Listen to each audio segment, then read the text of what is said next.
Force. Passion.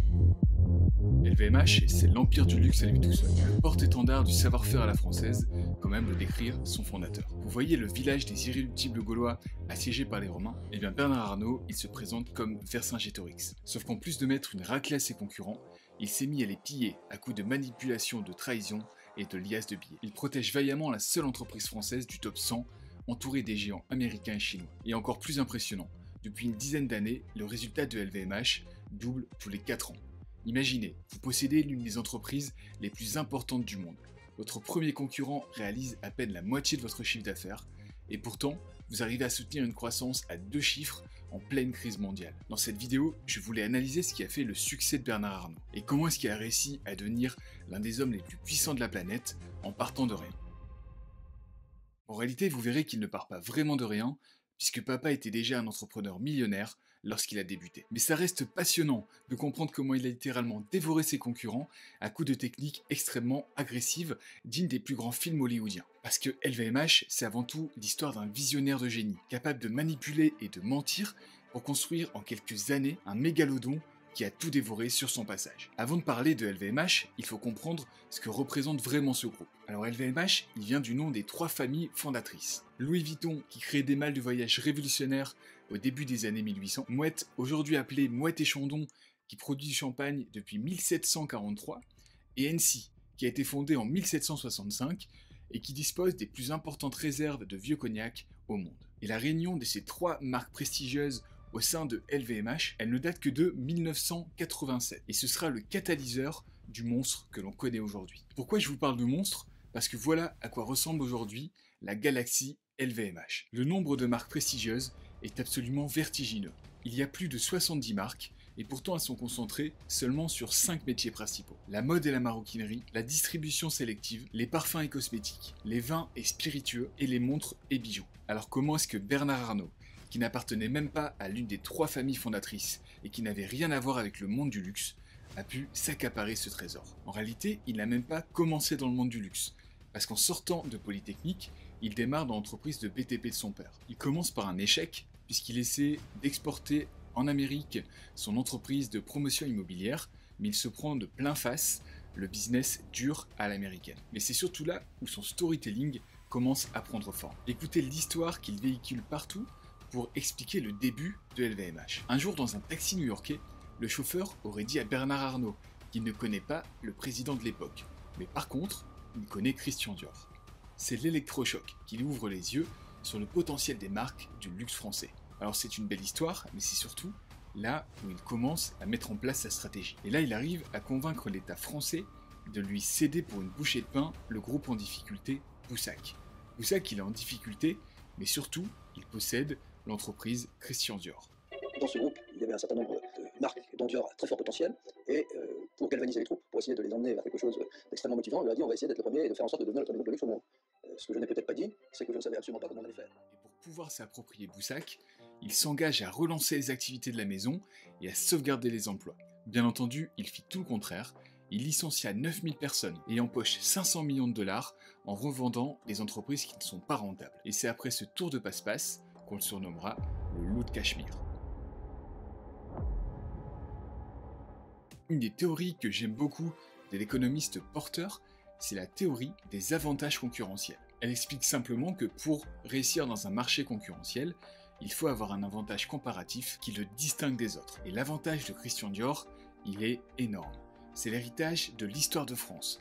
Elle représente la qualité et le savoir-faire à la française. Son influence, sa célébrité, sa capacité à innover est reconnue dans le monde entier. En acquérant le groupe Christian Dior, Bernard Arnault, il a surtout acquis une entreprise du luxe emblématique, présente dans le monde entier pour une bouchée de pain. Et même si le groupe à l'époque n'était pas ultra rentable, son potentiel de croissance était extraordinairement élevé. Et ça, en partie grâce à son image de marque. Et pourtant, Christian Dior, ce n'est même pas le meilleur coup de Bernard Arnault. Son coup de génie, c'est la manière dont il a acquis LVMH. À l'époque, les 2 dirigeants, ils sont en conflit. À ce moment-là, moi j'étais actionnaire, et je me suis retrouvé rapidement intervenant dans l'affaire, et assis entre 2 personnes, M. Rakami d'un côté et M. Chevalier de l'autre, qui ne s'entendaient pas du tout. Et ça allait conduire à une catastrophe pour l'entreprise. C'est comme ça que j'ai pris le contrôle, le groupe a pris le contrôle de LVMH. Il va donc en profiter pour s'associer avec le patron de Louis Vuitton, afin de faire sortir le patron de Mouette. Mais ce qu'il va faire, c'est qu'il va ensuite réussir à se débarrasser également du patron de Louis Vuitton. Comment est-ce qu'on réussit un tel tour de passe-passe? Ça se fait en 3 étapes. Donc la première étape, ça va être de comploter en secret avec le dirigeant de Louis Vuitton pour l'aider à prendre le contrôle total de l'entreprise en échange de quelque part dans l'entreprise.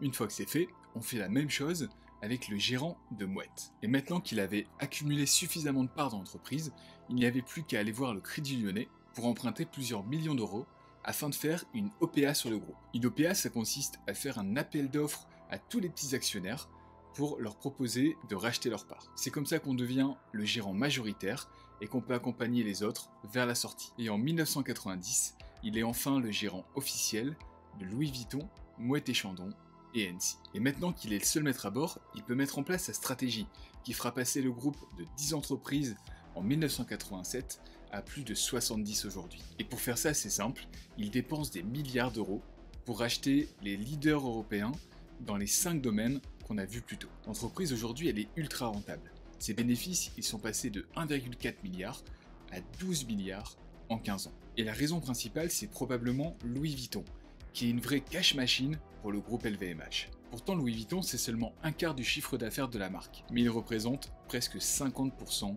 des bénéfices. Et voilà comment Bernard Arnault, il nous explique ce succès. Pourquoi des marques comme Louis Vuitton et Dior ont-elles tant de succès? Elles ont 2 facettes qui peuvent paraître contradictoires. Elles sont intemporelles et elles sont à la pointe de la modernité. C'est comme le feu et l'eau. Mais en réalité, une grande partie des produits LVMH ont une marge qui est déjà très élevée. Et pour moi, il y a 2 points qui peuvent expliquer une croissance aussi importante du chiffre d'affaires de la marque. Le premier point, c'est la démographie. Plus il y a de personnes sur la planète, et plus on peut vendre de produits. Mais bien entendu, c'est loin d'être suffisant comme explication. Et le vrai secret de LVMH, c'est le pourcentage de personnes riches dans le monde qui ne fait que croître. Le niveau de vie des pays émergents ne fait que grimper. Il y a énormément de nouveaux riches qui sont apparus en Chine, au Japon, en Russie ou en Amérique du Sud. Et tout ça, ça crée une clientèle de choix pour le groupe. Et toutes ces inégalités qui se creusent dans le monde, elles apportent beaucoup au groupe LVMH. Tout ça, ça rassure les investisseurs boursiers. C'est un business model qui cartonne et c'est probablement pour ça qu'LVMH est la première capitalisation boursière de Paris. Et si Bernard a réussi, c'est probablement parce qu'il a été capable d'avoir une idée et de l'exécuter. Pour réussir en tant qu'entrepreneur, et pour réussir dans nos métiers d'ailleurs, il faut avoir une idée. Si possible, une bonne idée. Mais les bonnes idées abondent, comme les gens intelligents d'ailleurs, mais ça ne suffit pas.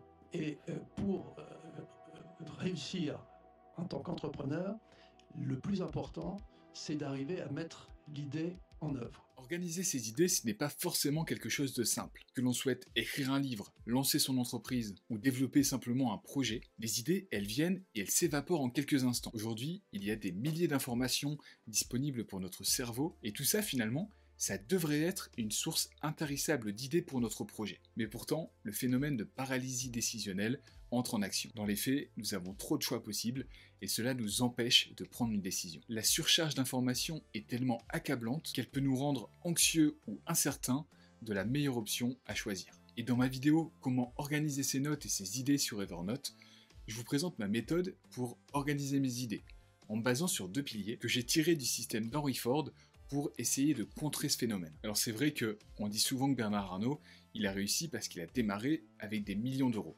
Mais pour moi, ça n'enlève pas vraiment le succès de son parcours. Parce que des idées, il en a eu, et il en a surtout pour sa succession. D'une certaine façon, je ne devrais peut-être pas dire ça, parce que vous pensez peut-être que je suis prétentieux.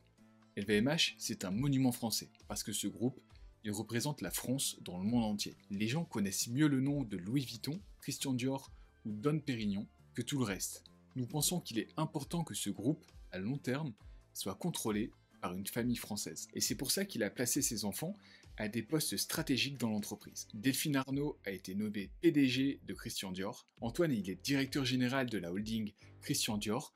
De Berluti, il est président de l'Europiana, directeur de l'image et de l'environnement du groupe LVMH. Et il est également administrateur de LVMH. Alexandre Arnault, il est pour sa part vice-président exécutif du joaillier Tiffany. Frédéric, il est PDG de Tag Heuer. Et Jean, il est directeur du marketing et du développement des montres pour Louis Vuitton. En 1990, Amarbide présente la théorie de la diversification liée. Il explique que les entreprises, elles ont intérêt à se lier ou à travailler dans des domaines qui sont complémentaires à leur domaine principal. Ça va leur permettre de partager des ressources, des compétences et donc d'améliorer leur avantage concurrentiel. Eh bien Louis Vuitton, il a suivi cette théorie depuis le début. Une grande majorité de ces entreprises sont liées au domaine du luxe. LVMH, il peut donc capitaliser sur son expertise actuelle, mais également partager des ressources et des compétences entre différentes activités. Et en laissant une autonomie à chaque entreprise dans le groupe, elles peuvent toutes atteindre leur objectif spécifique tout en participant à l'objectif global du groupe. Alors vous l'avez compris, la famille Arnault, elle a un bel avenir devant elle. Avec une fratrie qui est jeune et qui a été formée par leur père pour faire prospérer l'une des plus grosses entreprises européennes. Mais qu'est-ce qu'on peut retenir de tout ça? Pour ce qui est des manipulations et des tromperies, ce n'est pas vraiment les valeurs qui m'intéressent, et donc ça, je vous laisserai juger par vous-même. Pour le reste, c'est avant tout votre capacité à développer des idées et à les implémenter dans votre stratégie qui sera un vecteur de réussite de votre projet.